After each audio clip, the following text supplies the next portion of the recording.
শফিকুল ইসলাম মাসুদ যদি দুর্নীতি করে শফিকুল ইসলাম মাসুদকে আবার ছাড় দেওয়া হবে না। শফিকুল ইসলাম মাসুদ যদি আবার লুট করতে আসে মাসুদকেও ছাড় দেওয়া হবে না। এই 9 নং ভোট কেন্দ্রে শফিকুল ইসলাম মাসুদ যদি জাল ভোট দিতে আসে শফিকুল ইসলাম মাসুদের হাত ভেঙে দেওয়ার জন্য রাজি আছেন কে কে? শফিকুল ইসলাম মাসুদ যদি আজকে আপনাদেরকে ভয় দেখায় যায়, যদি ভয় দেখায় যায়, আগামী 13 নির্বাচন অনুষ্ঠিত হবে ফেব্রুয়ারি মাসে, এখানে আপনি কোনো এজেন্ট দিতে পারবেন না। এই ভয় পাবেন কে কে? হাত জাগান। যদি আমাদেরকে কেউ ভয় দেখায়, আপনাকে কেউ যদি ভয় দেখায়, এই 9 নং ওয়ার্ডে আপনি এজেন্ট দিতে পারবেন না। দুর্নীতির বিরুদ্ধে আপনি এখানে অন্যায়ের বিরুদ্ধে এজেন্ট দিতে পারবেন না। জাল ভোটের বিরুদ্ধে এখানে এজেন্ট দিতে পারবেন না। এই ভয় যদি আজকে কৌখালীবাসীকে কেউ দেখায়, 2024-এর জুলাই আগস্টের গণঅভ্যুত্থানে জীবন বাজি রেখে যারা দ্বিতীয়বার স্বাধীন করেছেন বাংলাদেশকে, দ্বিতীয়বার স্বাধীন করেছেন বাউফলকে, দ্বিতীয়বার স্বাধীন করেছেন কৌখালীকে, দ্বিতীয়বার স্বাধীন করেছেন 9 নং ওয়ার্ডকে, তারা আরেকবার বুক পেতে দিয়ে গুলির সামনে সমস্ত অন্যায়ের বিরুদ্ধে মাথা উঁচু করে দাঁড়াতে রাজি আছেন কারা? আমি খুব এই ক্যামেরা এখানে কয়েক ডজন ক্যামেরা এখানে আছে, আমি সাক্ষী রেখে বলে যাচ্ছি শফিকুল ইসলাম মাসুদকে ভোট দেওয়ার দরকার নাই। শফিকুল ইসলাম মাসুদের চেয়ে ভালো কোন ক্যান্ডিডেট যদি বাউফলে ইসলামের পক্ষে, আল কোরআনের পক্ষে, আল্লাহর আইনের পক্ষে, মানুষের ন্যায় ইনসাফ অধিকার প্রতিষ্ঠার পক্ষে এসে কথা বলে, আমি শফিকুল ইসলাম মাসুদ আপনাদের সাথে তাকে ভোট দেওয়ার জন্য আমি রাজি আছি। আমার ভাইয়ের বন্ধুগণ, আমার রাস্তা ঠিক করতে হবে, আমার জনগণের সুবিধা সুযোগ সুবিধা নিশ্চিত করতে হবে।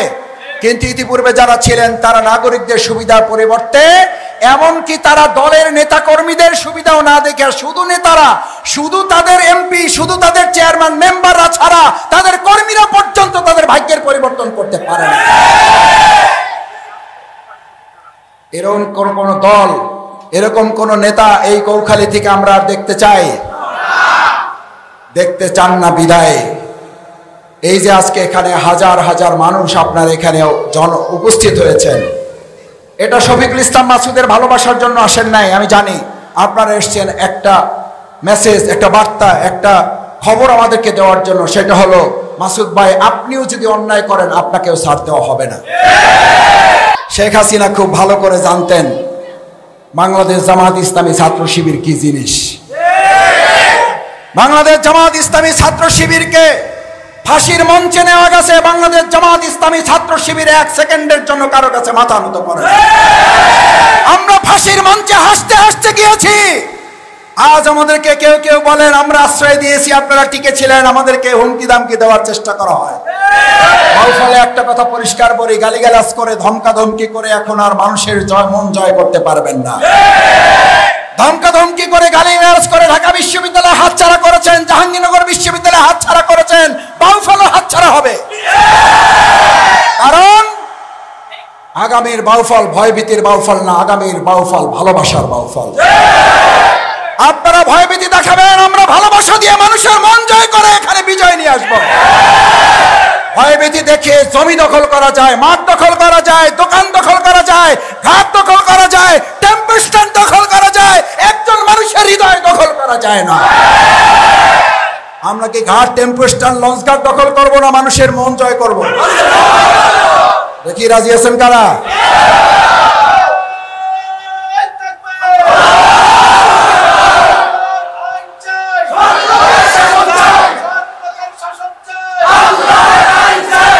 জি সম্মানিত ভাইরা, আমি আপনাদের কষ্ট বাড়াতে চাই না, আমি আপনাদেরকে একটু সালাম দিতে এসেছি, আপনাদের দোয়া নিতে এসেছি। শফিকুল ইসলাম মাসুদ আপনাদের সন্তান, আপনাদের ভাই। আমার সম্মানিত মরহুম বাবা অধ্যাপক সিরাজউদ্দিন খান আপনাদের এই বগা ইউনিয়নের বগার আব্দুর রশিদ সর্দার মাধ্যমিক বিদ্যালয়ের প্রধান শিক্ষক ছিলেন। বগা মাধ্যমিক বিদ্যালয়ের প্রধান শিক্ষক ছিলেন। কেউ কেউ এখানে ছাত্র হয়তো আছেন। আমাকে আসার সময় অনেকে বলেছেন আপনার চিন্তা করতে হবে না, আমি আপনার বাবার ছাত্র, আপনার বাবার প্রতি সম্মান দেখে অন্তত আপনার ভোটটা আপনাকে দিব। আমি আপনাদের কাছে এই আবদারটুকু করতে চাই, আমার বাবার প্রতি সম্মান যদি, একটু ভালোবাসা, একটু সম্মান যদি আপনাদের থাকে হৃদয়ে, ওই সম্মান ভালোবাসাটুকু দিয়ে আমি তার সন্তান হিসাবে আমাকে তিনি ভালো পথে রাখার চেষ্টা করেছেন। আমাকে তিনি আপনাদের জন্য তৈরি হওয়ার জন্য, ইসলামের জন্য তিনি আমাকে কোরবানি করে দিয়ে গেছেন। আমার মাকে তিনি বলতেন, আমার 4 ছেলেকে ইসলামের জন্য আমি কোরবানি করে দিলাম, তারা দেশ, জাতি এবং ইসলামের জন্য কাজ করবে। আমি সেই কোরবানি হওয়া ছেলে। আমার মরহুম বাবার জন্য দোয়া চেয়ে আমি আপনাদের কাছে এই আবদারটুকু কি করতে পারি যে তার ছোট ছেলে হিসাবে আমি আপনাদের দোয়া এবং ভালোবাসায় কি আমি থাকবো ইনশাআল্লাহ? আপনাদের দোয়া কি আমি পাবো ইনশাআল্লাহ? তাহলে আমি আমার তরুণ, আমাকে আপনারা বলেন তরুণদের আমি ভাই, আমি তরুণদের ভাই, আমি মুরব্বীদের স্নেহের সন্তান মতো। এই তরুণদের যারা বিগত 15 বছর তোমরা ভোট দিতে পারো নাই, কষ্ট করে যারা এখানে বক্তৃতা শুনতেছ, আমার মাইকের আওয়াজ যেখান থেকে শোনা যাচ্ছে, সেই সমস্ত তরুণ যুবক শিক্ষার্থীদের কাছে জানতে চাই, তোমরাই স্লোগান তুলেছিলে রাস্তায়, উই ওয়ান্ট জাস্টিস, আমরা ন্যায় বিচার চাই। আমি বগা কৌখালীর এই 9 নং ওয়ার্ডের জনগণ নাগরিকদের কাছে বিনয়ের সাথে জানতে চাই, ন্যায় বিচার কোথায় পাওয়া যায়? মানুষের তৈরি করা মতবাদে না আল্লাহর আইনে? বিল আদলি ওয়াল ইহসান, মানুষের তৈরি করা মতবাদে ন্যায় বিচার কোনোদিন প্রতিষ্ঠিত হয় নাই, ভবিষ্যতেও ন্যায় বিচার চাইতে হলে আল্লাহর আইনই কেবলমাত্র সম্ভব। আমি সেই তরুণদের কাছে, শিক্ষার্থীদের কাছে, আমার ছাত্র যুবকদের কাছে একটা আবদার রেখে যেতে চাই, তরুণ যুবকদের প্রথম ভোট